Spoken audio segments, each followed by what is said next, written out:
Sunda Saturday, a talk show on the latest developments in and around Zinoha. Stay tuned and stay informed.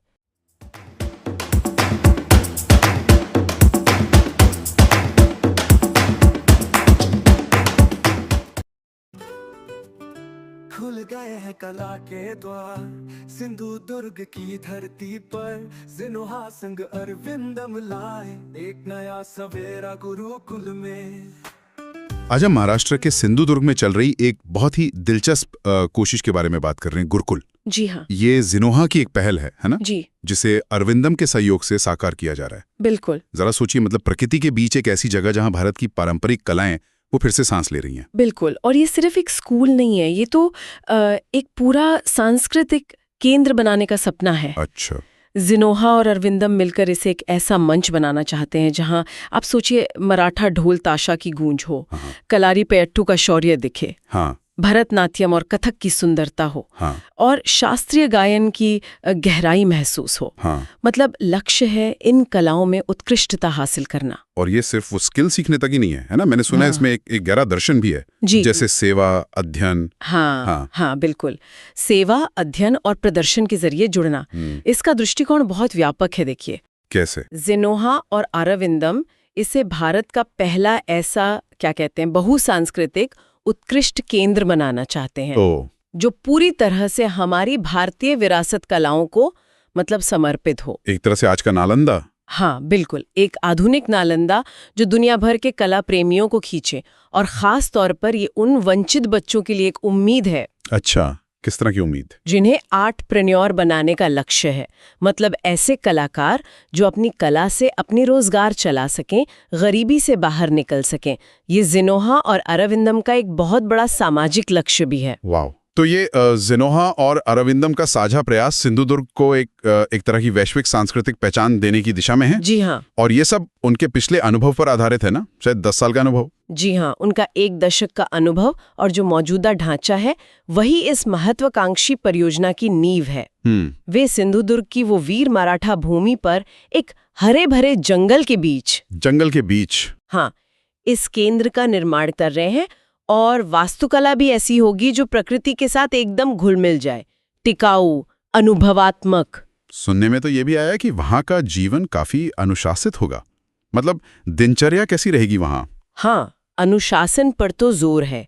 सुबह 5 बजे उठना। 5 बजे? हाँ, फिर सुबह की कक्षाएं, अभ्यास सत्र, दोपहर में थोड़ा खेत या दफ्तर के काम में हाथ बटाना। अच्छा, वो भी? जी, और शाम को फिर अभ्यास या प्रदर्शन।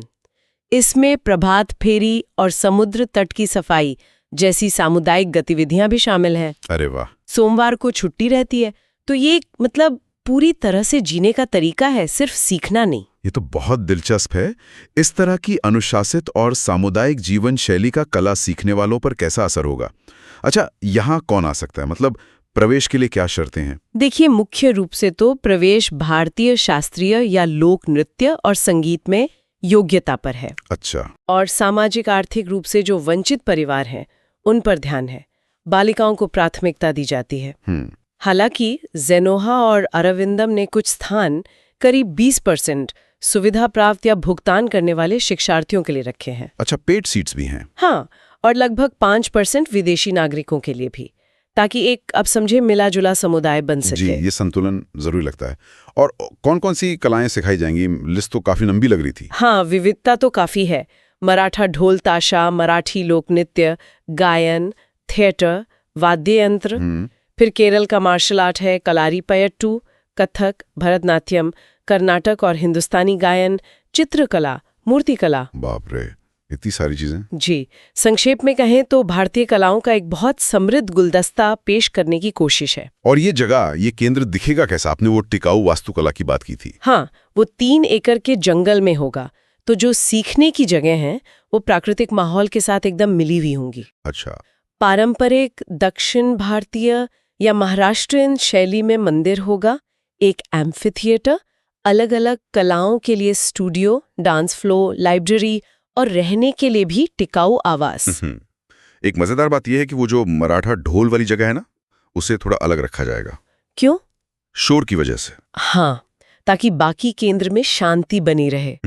और स्थिरता पर बहुत ध्यान है। बारिश का पानी जमा करना, सौर ऊर्जा का इस्तेमाल, सब कुछ पर्यावरण के अनुकूल। तो ये जो ज़ीनोहा और अराविंदम की पूरी पहल है, ये सिर्फ एक कला सिखाने का केंद्र नहीं है। नहीं, बिल्कुल नहीं। ये तो संस्कृति, समुदाय और स्थिरता का एक अनूठा संगम बनाने का प्रयास है। सिंधुदुर्ग में भारत की कलात्मक आत्मा को सहेजने और उसे दुनिया तक पहुंचाने का एक तरीका। सही कहा आपने। और ये हमें सोचने पर मजबूर करता है ना, किस बारे में? कि क्या गुरुकुल जैसी हमारी पुरानी शिक्षण परंपराओं को आज के सामाजिक लक्ष्यों और पर्यावरण के प्रति जागरूकता के साथ जोड़ा जा सकता है? हाँ, ये एक बड़ा सवाल है। क्या हम सांस्कृतिक संरक्षण और सीखने का एक नया मॉडल बना सकते हैं? अपनी विरासत कलाओं के जरिए जीवन में आनंद और उद्देश्य ढूंढना, ये नजरिया वाकई सोचने लायक है। बिल्कुल। एक प्राचीन व्यवस्था को आधुनिक जरूरतों और सपनों के साथ मिलाना, ये विचार सच में आगे बढ़ाने लायक है। वंचित बच्चों के सपनों को यहाँ मिलेगी नई उड़ान।